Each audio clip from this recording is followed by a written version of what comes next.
On a brisk evening in a quaint, bustling town square, the Mystery Inc. gang found themselves drawn to an unusual event, a heated political debate, unfolding in the center stage of the Grand Hall. The air buzzed with energy as citizens gathered to watch two charismatic candidates go head-to-head. Unbeknownst to the crowd, the night would take a dark turn. As Velma adjusted her glasses and took meticulous notes, the lights flickered ominously.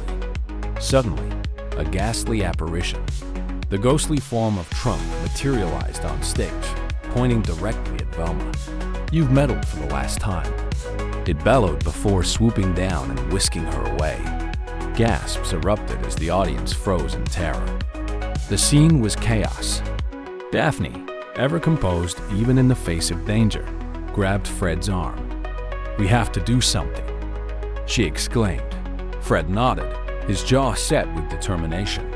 Shaggy, clutching Scooby, stammered, did you see that? A real ghost just kidnapped Velma."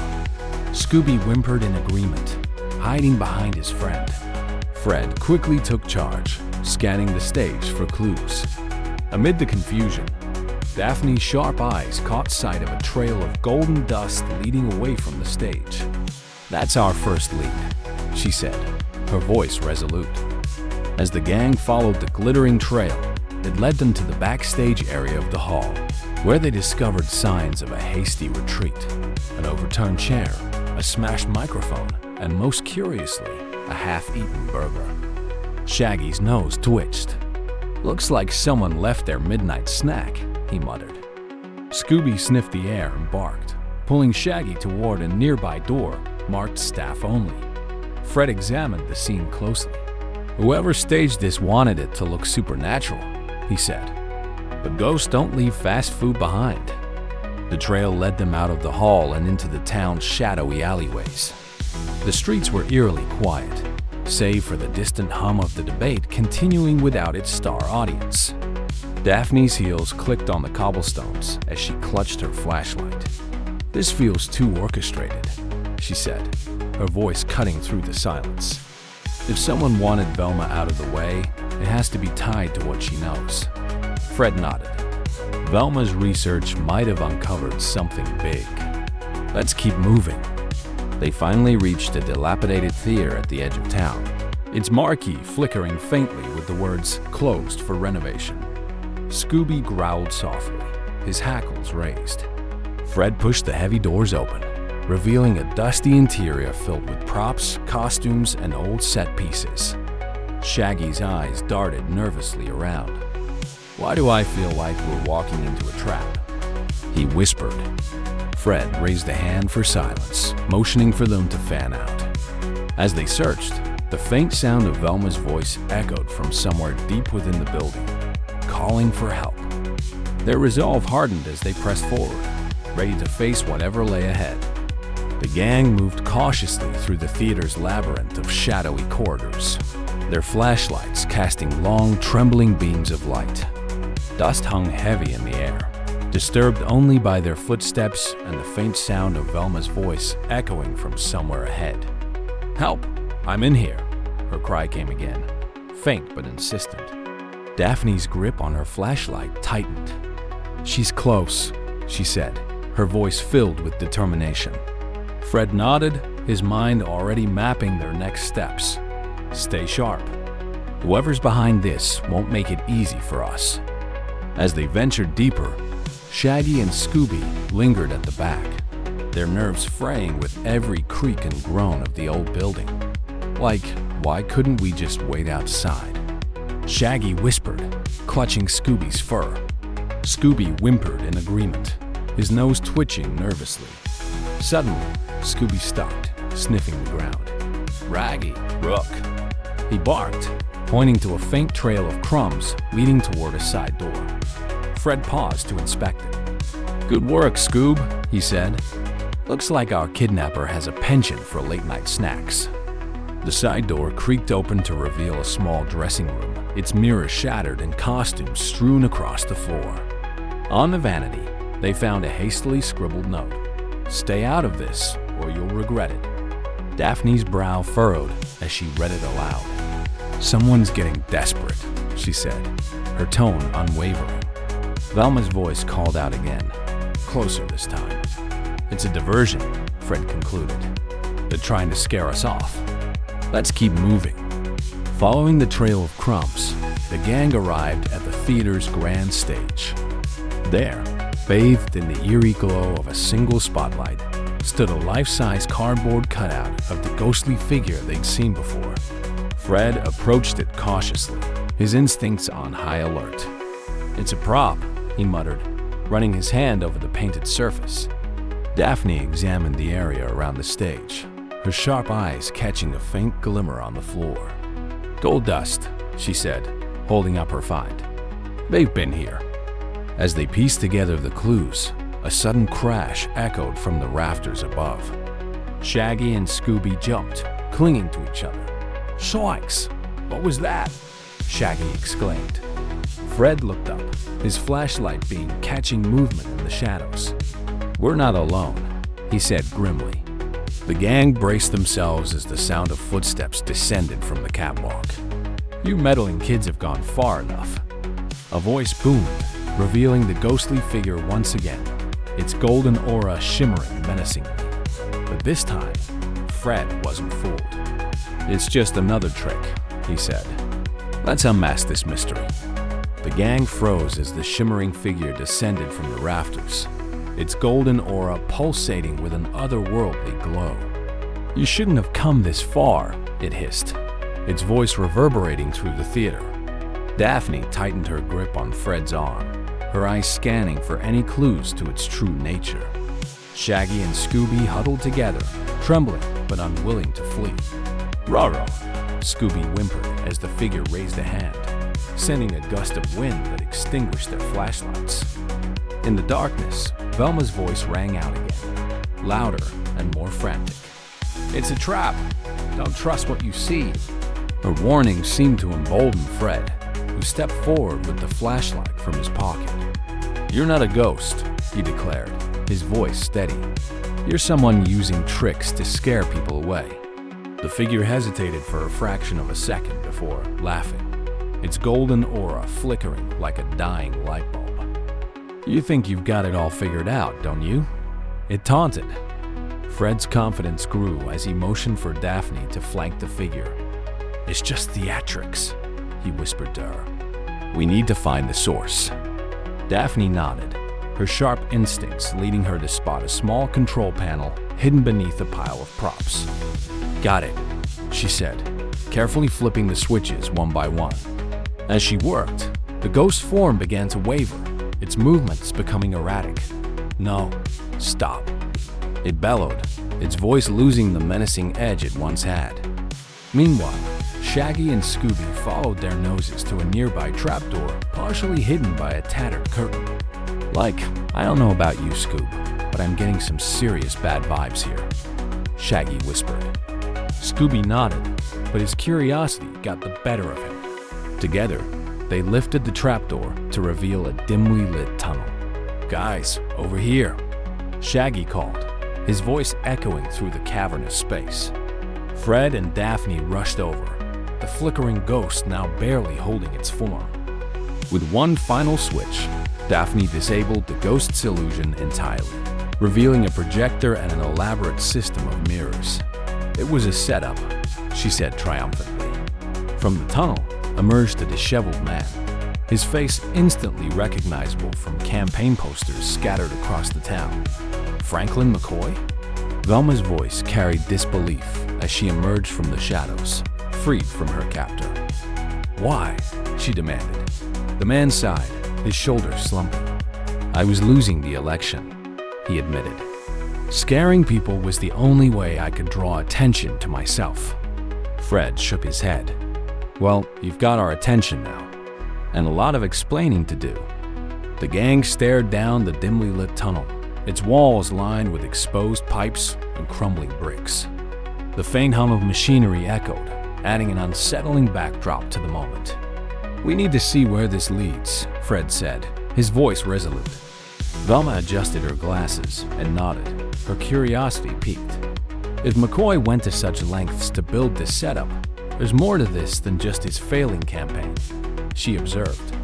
Shaggy and Scooby exchanged nervous glances, but followed reluctantly, Scooby sniffing the air for any signs of trouble. The group moved cautiously through the tunnel, their flashlights casting long shadows on the uneven walls. Daphne's sharp eyes scanned every nook and cranny, her intuition guiding her. These tunnels aren't new, she noted. They've been here for decades. Velma ran her fingers along a set of faded markings etched into the wall. It's an old smuggling route, she explained, excitement creeping into her tone. This town must have had a history with Prohibition-era activity. Fred's brow furrowed. And McCoy's using it now? For what? He wondered aloud. As they delved deeper, Shaggy and Scooby stumbled upon a wooden crate partially hidden under debris. Like, check this out, Shaggy called, prying it open with some effort. Inside were stacks of fake ballots and forged documents, all bearing McCoy's name. Velma's eyes widened as she inspected the contents. This is serious, she said. He wasn't just scaring people. He was trying to rig the entire election. Daphne took photos with her camera, her determination evident. We need to get this to the authorities, she said. Fred nodded in agreement, though his instincts told him there was still more to uncover. Further down the tunnel, they reached a metal door secured with a rusty padlock. Fred grabbed a crowbar from his bag, making quick work of the lock. The door creaked open to reveal a small control room filled with monitors and audio equipment. This is how he controlled the ghost illusion, Velma deduced, pointing to the intricate setup. Scooby sniffed the air and barked, drawing their attention to a file cabinet in the corner. Inside, they found detailed blueprints of the theater and notes outlining McCoy's plans to sabotage the election. He wanted to create chaos, Velma concluded, piecing everything together. If people thought the town was cursed, they turned to him as their savior. Suddenly, the faint sound of footsteps echoed through the tunnel behind them. "We've got company," Fred said, motioning for everyone to stay quiet. The gang turned off their flashlights and hid behind a stack of crates. A shadowy figure entered the room, muttering to themselves as they surveyed the scene. Daphne's eyes narrowed as she recognized the figure. "It's McCoy," she whispered. Fred motioned for Velma to start recording as they prepared to confront him. When the time was right, Fred stepped out of the shadows. "End of the line, McCoy," he said firmly. The man froze, his face contorted in shock as he realized his elaborate scheme had been uncovered. McCoy's eyes darted around the room as if searching for an escape, but Fred's firm stance blocked the only exit. "You've been caught red-handed," Fred said, holding up one of the forged ballots. "Care to explain how all this ties into your ghostly charade?" Daphne stepped forward, her camera poised. "The town deserves answers," she said sternly. McCoy's shoulders slumped, and he let out a bitter laugh. "You think it's that simple?" he sneered. "This town's been against me from the start. All I did was level the playing field." Velma, clutching the stack of incriminating documents, interjected. "So you decided to stage a haunting to distract everyone while you rigged the election?" Her voice carried both incredulity and disgust. McCoy's expression darkened. "People love a good scare," he retorted. "They stop asking questions when they're too busy running from ghosts." Shaggy peeked out from behind a crate, his voice shaking. "Like, you could have just run a fair campaign." Scooby nodded emphatically. "Rare campaign." Fred motioned to the monitors, where the equipment still displayed footage of various parts of the town. "You used this setup to spy on people, didn't you?" he accused. McCoy smirked, unrepentant. "Knowledge is power," he said simply, "and fear is the ultimate tool." Daphne's eyes narrowed as she captured his confession on camera. "Well, your fear tactics just backfired," she said. "The evidence we've gathered is more than enough to expose you." As the gang began collecting the incriminating items, McCoy made a sudden dash toward the door. "He's getting away!" Velma shouted. Fred reacted quickly, intercepting McCoy and pinning him against the wall. "Not so fast," Fred said, his voice resolute. "You're not leaving until you answer for what you've done." Daphne called the local sheriff's office, providing details about their location and the evidence they had uncovered. "They're on their way," she announced, her tone steady.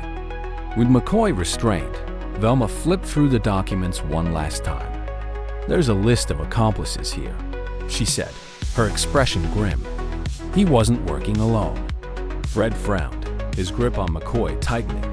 "Who else is involved?" he demanded. McCoy smirked but said nothing. "We'll find out," Daphne said confidently, snapping another picture of the room. As sirens wailed in the distance, the gang knew their work wasn't over yet. The truth was unraveling, but the full story had yet to be told. The sound of sirens grew louder as the sheriff's car skidded to a halt outside the abandoned theater.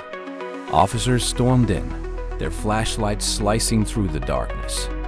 "Right here," Fred called, gesturing to McCoy, who stood with his hands raised in defeat. One of the deputies cuffed him while another examined the equipment and documents the gang had collected.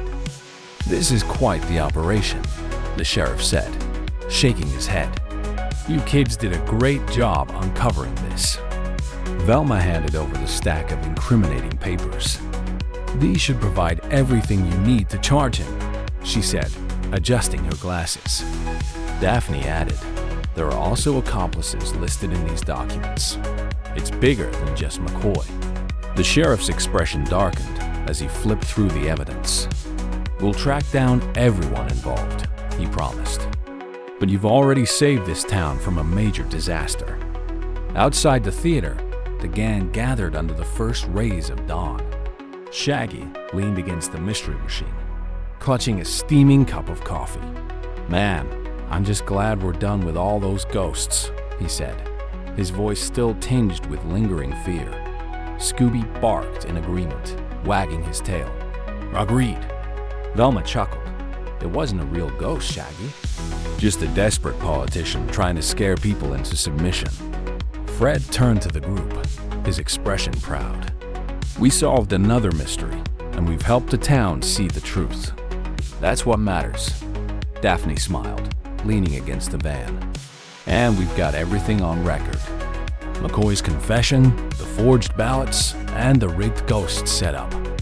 He won't be able to talk his way out of this one." Velma nodded, her mind already analyzing the case. "The authorities will handle the rest.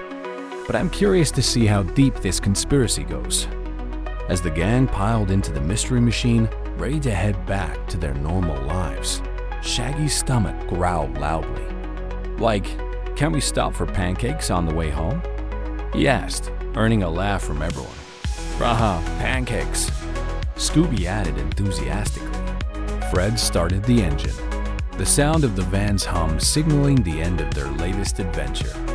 As they drove off, the town skyline faded behind them, but the satisfaction of uncovering the truth lingered. Whatever mysteries lay ahead, they knew they'd face them together.